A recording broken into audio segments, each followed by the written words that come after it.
Indonesia Globe News kembali hadir bersama saya Sri Dewi Andayani dalam berita pilihan selama sepekan.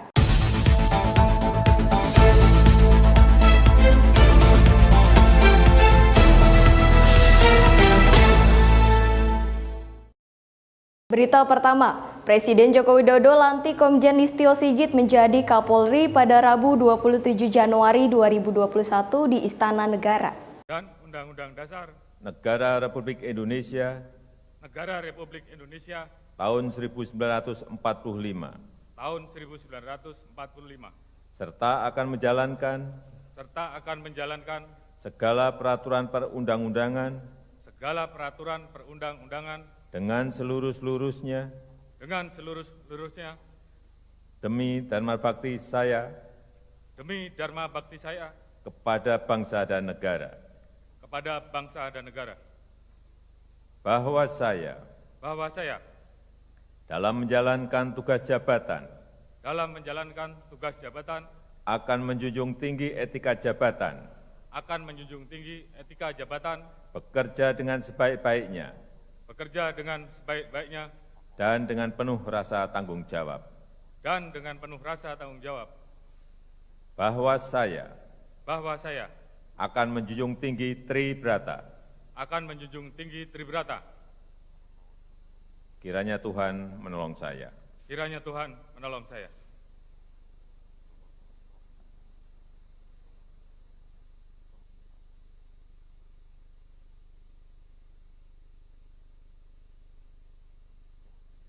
Rohaniwan dimohon kembali ke tempat semula.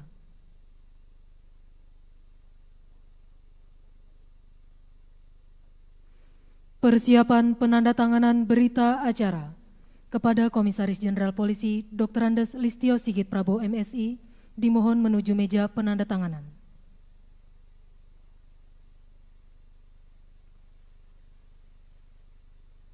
Kepada para saksi dimohon menuju meja penandatanganan.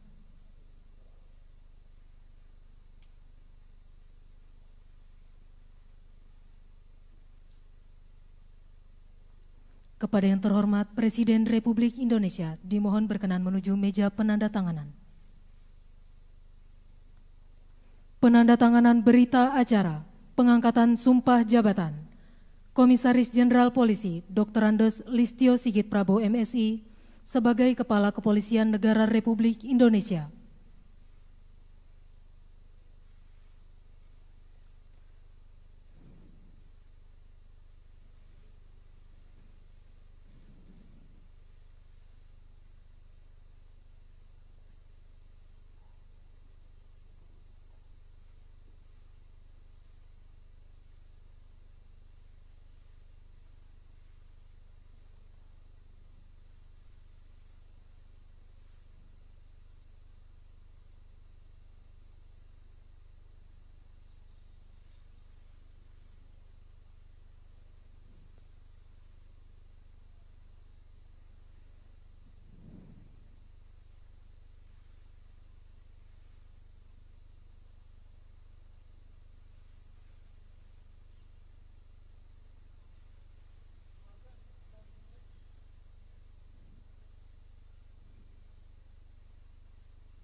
Kepada yang terhormat Presiden Republik Indonesia dimohon berkenan kembali ke tempat semula. Kepada para saksi serta Kapolri dimohon kembali ke tempat semula.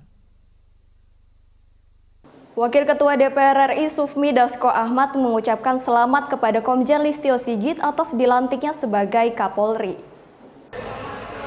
Wakil Ketua DPR RI Sufmi Dasko Ahmad memberikan ucapan selamat kepada Komjen Listio Sigit Prabowo yang resmi menjadi Kepala Kepolisian Republik Indonesia atau Kapolri usai dilantik oleh Presiden Joko Widodo di Istana Negara pada Rabu 27 Januari 2021.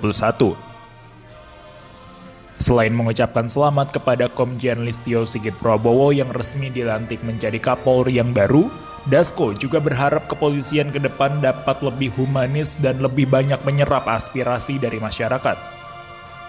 Sementara itu, menjawab pertanyaan wartawan terkait program kerja Kapolri Komjen Listio Sigit yang akan meniadakan sanksi tilang, dirinya menyebutkan wacana program tersebut masih perlu dikaji lebih dalam dikarenakan berkaitan dengan undang-undang dan juga berkaitan dengan penerimaan negara.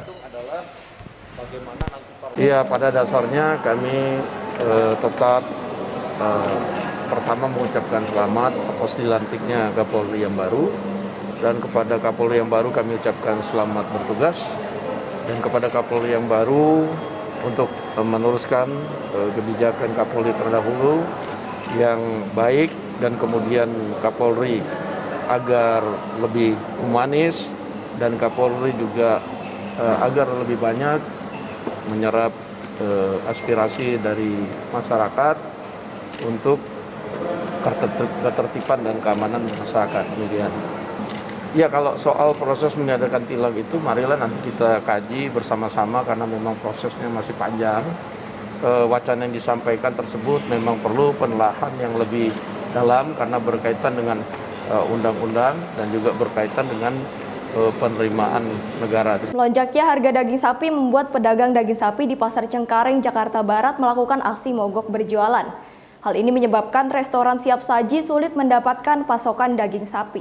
Harga daging sapi masih mahal, pedagang daging sapi di Pasar Cengkareng, Jakarta Barat masih melakukan aksi mogok berdagang Kamis siang tadi.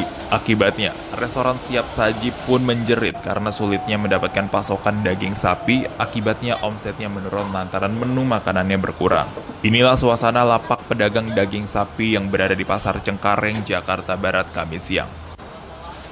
Mahalnya harga daging sapi yang mencapai Rp130.000 mengakibatkan para pedagang masih melakukan mogok berjualan. Bahkan, menurut petugas kebersihan pasar sudah 3 hari para pedagang daging sapi di Pasar Cengkareng ini mogok berjualan. Biasanya rame pedagang daging apa gimana sih? Rame paling karena ada ini Pak, daging naik gitu. Oh, Naik daging harganya naik. dagingnya naik ya Pak ya? Jadi ada demo gitu. Ini udah berapa hari Pak? Lalu 3 hari. 3 hari yang main ya? 3 hari. Tapi itu biasanya kalau pedagang daging itu jual di mana aja Pak? Di sini di lapak. Di lapak ya Pak ya? Iya di. Iya. Ada meja di sini. Oh, di lapak ya? Jam 9 pagi udah tutup. Aksi mogok berjualan para pedagang daging sapi tersebut berdampak pada restoran siap saji, salah satunya yang berada di Jalan Daan Mogot, Jakarta Barat ini. Pengelola restoran mengeluh sulitnya mendapat pasokan daging sapi yang harganya Rp120.000 per kilogramnya, biasanya mendapat pasokan daging sapi sebanyak 50 kg, kini hanya 30 gram, itu pun harus menunggu lama sampai seminggu. Akibatnya, restoran kekurangan menu dari daging sapi seperti rendang daging sapi, empal daging, dan lain sebagainya. Bahkan untuk empal daging pedas tidak disajikan terlebih dahulu. Adapun menu yang ada terpaksa disiasatinya dengan dikurangi porsinya agar harganya tetap sama. Kondisi ini membuat omset restoran siap saji menurun hingga 25%. Nah, kalau masak ya tentu berkurang. Biasanya kita masak daging itu 50 kilo. Seumpamanya satu kali ngirim 50 kilo. Nah, sekarang 30 kilo karena stok dagingnya berkurang. Banyak macamnya daging dendeng. Biasanya dendeng selalu ada, dendeng batoko selalu ada. Salah satu harus ada yang dikurangin karena memang stok dagingnya berkurang. Jadi mungkin dendeng batokok yang hari ini yang dikurangin, atau besok lusanya dendeng pedas yang dikurangin. Oh itu. Jadi antara ada 4 macam dendeng, salah satu dendeng yang dikurangin. Gitu. Jadi bergantian. Ada dendeng lambo. Gitu. Wakil Ketua Komisi 4 DPR RI Daniel Johan meminta kepastian kepada Kementerian Pertanian untuk memeriksa ketersediaan daging sapi dan penyebab kenaikan harga daging. Wakil Ketua Komisi 4 DPR RI, Daniel Johan meminta kepastian kepada Kementerian Pertanian untuk memeriksa ketersediaan daging sapi dan penyebab kenaikan harga daging. Politisi Partai PKB ini menghimbau pemerintah untuk segera menyelesaikan masalah ini agar tidak terjadi kelangkaan akibat pedagang yang memutuskan untuk mogok berjualan. Tidak hanya persoalan melonjaknya harga daging, Daniel juga membahas kenaikan harga produk pangan lain seperti harga kacang kedelai yang melonjak tinggi. Menurutnya, persoalan pangan ini menjadi sangat penting sehingga jangan sampai anggaran pangan dikurangi. Untuk Kementerian Pertanian kita minta kepastian agar Kementerian Pertanian benar-benar melakukan cek ketersediaan dari daging sapi di loter-loter maupun di peternak-peternak. Yang paling penting adalah suplai itu tersedia, tercukupi dengan baik. Persoalan kenaikan harga sapi, saat ini memang harga sapi dunia itu meningkat tinggi dari 2,9 US dollar ya, per kilo hidup di bulan Mei, sekarang sudah menjadi 3,8 US dollar per kilo hidup, sehingga naiknya hampir 50% mungkin. Nah, itu nggak hanya terjadi di sapi ya, ada beberapa banyak produk pangan maupun kedelai yang harga melonjak tinggi, harga dunia, sehingga kita juga minta ini benar-benar diantisipasi ya, sehingga pangan menjadi sangat penting. Karena itu kita prihatin kalau anggaran pangan dikurangi cukup tinggi sampai 6 triliun lebih. Ada kemungkinan nggak Pak kalau harga daging sapi sama kedelai ini kembali normal? Kalau saat ini malah menjelang sampai bulan Mei Juni akan terus naik. Dan mereka ekspor impor loh. Ya seperti Australia sudah nggak ekspor ke kita karena mereka pun kekurangan. Presiden Joko Widodo melakukan vaksinasi COVID-19 dosis kedua di Istana Merdeka pada Rabu 27 Januari 2021.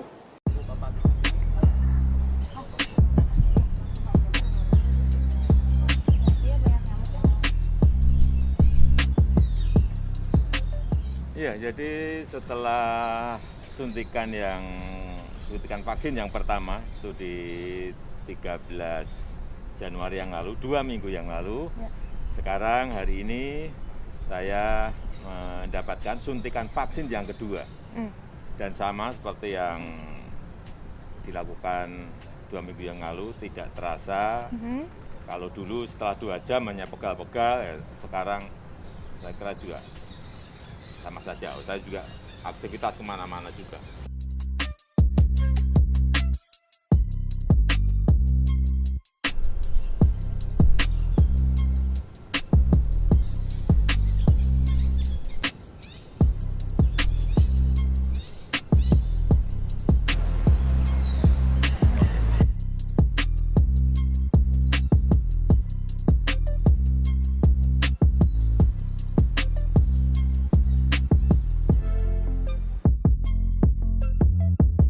Presiden Joko Widodo lakukan vaksinasi COVID-19 dosis kedua. Wakil Ketua DPR RI Sufmi Dasko Ahmad menilai apa yang sudah dilakukan Presiden Jokowi merupakan upaya dalam memberikan contoh pada masyarakat.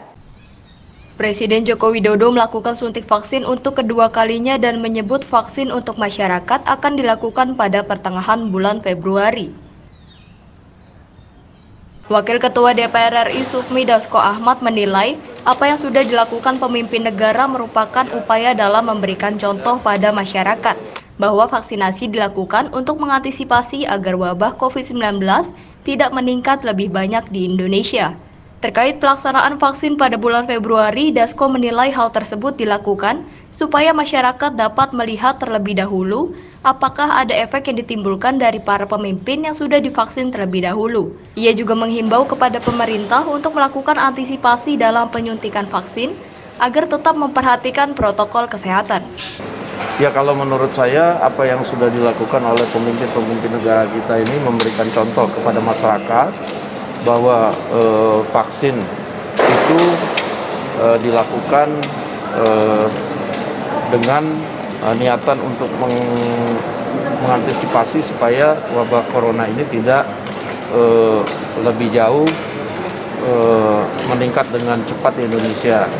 Nah, kenapa Februari? Saya pikir pemimpin-pemimpin kita juga mau meyakinkan kepada masyarakat bahwa antara jeda waktu penyuntikan pada tanggal 13 Januari sampai dengan Februari itu rakyat bisa melihat apakah kemudian pemimpin-pemimpin yang disuntik ini ada efek atau tidak terhadap vaksin tersebut. Nah, oleh karena itu ditambah dengan penjadwalan kepada masyarakat bulan Februari ini, kami juga minta kepada pemerintah untuk melakukan antisipasi supaya dalam penyuntikan tersebut tetap dijaga protokol kesehatan, jangan sampai ada penumpukan, dan kemudian dari sisi pemerataan penyuntikan vaksin juga perlu diperhatikan demikian. Kejaksaan Agung tengah melakukan penyidikan terkait kasus korupsi investasi PT Asabri. Dalam kasus ini, Jaksa Agung sudah mengantongi 7 nama calon tersangka kasus korupsi investasi PT Asabri. Komisi 3 Dewan Perwakilan Rakyat atau DPR menggelar rapat kerja atau raker dengan Jaksa Agung Selasa siang. Dalam raker ini, Jaksa Agung ST Burhanuddin menjelaskan penyidikan Kejaksaan Agung tengah melakukan penyidikan terkait kasus korupsi investasi PT Asabri. Dalam kasus ini, penyidik telah memeriksa 18 orang sebagai saksi, dan penyidik telah mengantongi 7 nama calon tersangka korupsi investasi PT Asabri. Namun, Jaksa Agung tidak dapat menyebutkan nama ke-7 orang tersebut, karena saat ini penyidik kejaksaan masih melakukan pendalaman dalam kasus ini. Dari 18 saksi yang telah diperiksa oleh penyidik Kejaksaan Agung, penyidik juga memeriksa 3 orang sekretaris Beni Jokro Saputro yang merupakan terpidana kasus korupsi Jiwasraya. Ketiganya diperiksa sebagai saksi kasus korupsi investasi PT Asabri. Selain itu, dari hasil audit Badan Pemeriksa Keuangan atau BPK, kerugian akibat korupsi tersebut mencapai 17 triliun rupiah.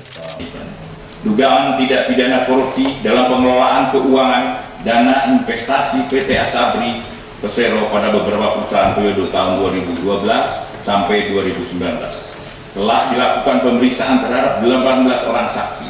Sudah 7 orang calon tersangka dan masih dapat berkembang lagi karena masih dilakukan pendalaman. Belum dapat kami sampaikan nama-nama tersangkanya. 2 pelaku kejahatan narkotika jaringan lintas Sumatera berhasil dibekuk Satres Narkoba Polres Metro Jakarta Barat. Dari tangan kedua pelaku, polisi menyita barang bukti narkotika berupa sabu seberat 6 kg. 2 pelaku kejahatan narkotika jaringan lintas Sumatera berhasil dibekuk Satres Narkoba Polres Metro Jakarta Barat. Dari tangan kedua pelaku, polisi menyita barang bukti narkotika jenis sabu seberat 6 kg. Setelah berhasil menangkap pelaku SB di kawasan Penjaringan, Jakarta Utara, Satres Narkoba Unit 1 Polres Metro Jakarta Barat langsung melakukan pengembangan kasus. Berdasarkan hasil pemeriksaan tersangka SB dengan barang bukti narkoba jenis sabu seberat 1 kilo, polisi kemudian mengejar pelaku lainnya di kawasan Palembang, Sumatera Selatan. Di Pulau Sumatera ini, polisi berhasil menangkap pelaku lainnya berinisial DD saat hendak melakukan transaksi. Tersangka DD ditangkap di dalam bus antar kota antar provinsi dengan barang bukti narkoba jenis sabu seberat 5 kg yang ia bawa dengan menggunakan tas ransel. Berdasarkan hasil pemeriksaan sementara, kedua pelaku diketahui berperan sebagai kurir yang terafiliasi dengan jaringan narkotika lintas Sumatera yang dikendalikan oleh pelaku berinisial A yang kini masih buron dalam pengejaran polisi. Total barang bukti narkoba yang diamankan dari tangan kedua pelaku yakni sabu seberat 6 kg beserta tas ransel dan 2 perangkat telepon genggam yang digunakan untuk melakukan transaksi turut disita petugas. Unit 1, Satuan Reserse Narkoba Jakarta Barat, itu mengamankan seorang pelaku tindak pidana narkotika yang padanya kita temukan ada BB sabu-sabu sekitar 1 kg. Anggota kemudian langsung melakukan pengembangan. Jadi yang kami amankan ini posisinya masih kami dalami ya, antara bandar tapi sekaligus dia ini kurir. Jadi dia ada bertujuan mengirimkan suatu barang dan dia juga membawa barangnya. Dikembangkan oleh anggota berjalan ke daerah Sumatera Selatan karena kami dapat informasi ada barang yang akan turun di sebuah terminal pool bus seperti itu. Anggota kemudian mengamankan lagi seseorang lainnya yang posisinya berada di atasnya. Jadi tersangka S itu kami amankan di Jakarta, kemudian tersangka T itu kami amankan di Sumatera Selatan. Kurir Sabu memanfaatkan situasi Jakarta yang kini terfokus dalam pembubaran kerumunan demi memutuskan mata rantai penyebaran COVID-19 untuk melakukan transaksi. Dari tangan pelaku, polisi mengamankan 1 paket besar sabu. Memanfaatkan situasi Jakarta yang kini terfokus dalam pembubaran kerumunan demi memutus mata rantai penyebaran COVID-19, dimanfaatkan oleh kurir sabu untuk melakukan transaksi. Seorang kurir sabu di Penjaringan, Jakarta Utara, diringkus Satuan Narkoba Polres Metro Jakarta Barat saat akan bertransaksi. Dari tangan pelaku, polisi mengamankan 1 paket besar sabu. SB dibekuk unit 1 Narkoba Polres Metro Jakarta Barat di kawasan Penjaringan, Jakarta Utara saat tengah melakukan transaksi Sabtu sore. Saat digeledah, polisi mendapati 1 paket besar sabu dari dalam tas yang dibawa pelaku. Pelaku diduga memanfaatkan situasi Jakarta yang cukup lenggang selama masa pemberlakuan pembatasan kegiatan masyarakat untuk melakukan transaksi narkoba. Dari kemasan narkotika ini, polisi menduga pelaku SB merupakan seorang kurir yang masuk dalam sindikat peredaran narkotika. Untuk proses pemeriksaan dan pengembangan lebih lanjut, pelaku beserta barang bukti 1 paket besar sabu diamankan ke Mapolres Metro Jakarta Barat, di mana kasusnya masih didalami polisi.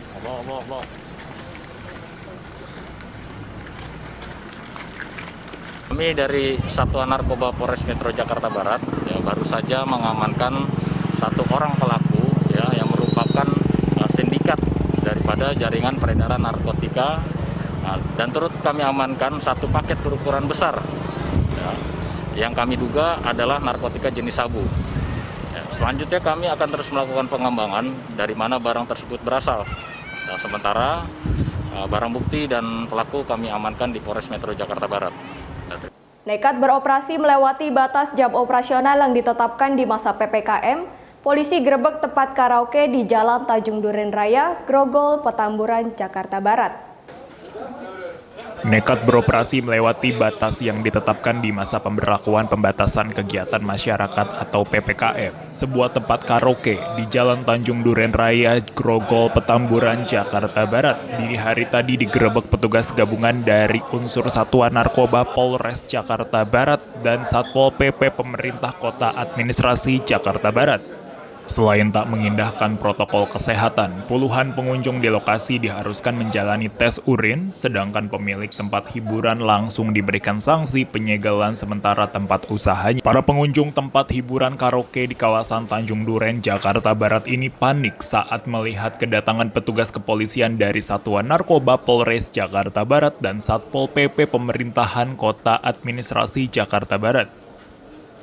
Mereka kedapatan tidak menerapkan protokol kesehatan, tidak menjaga jarak saat berada di dalam ruangan karaoke. Setelah didata petugas Satpol PP, 1 persatu para pengunjung tempat hiburan malam ini diharuskan petugas kepolisian menjalani tes urin di lokasi.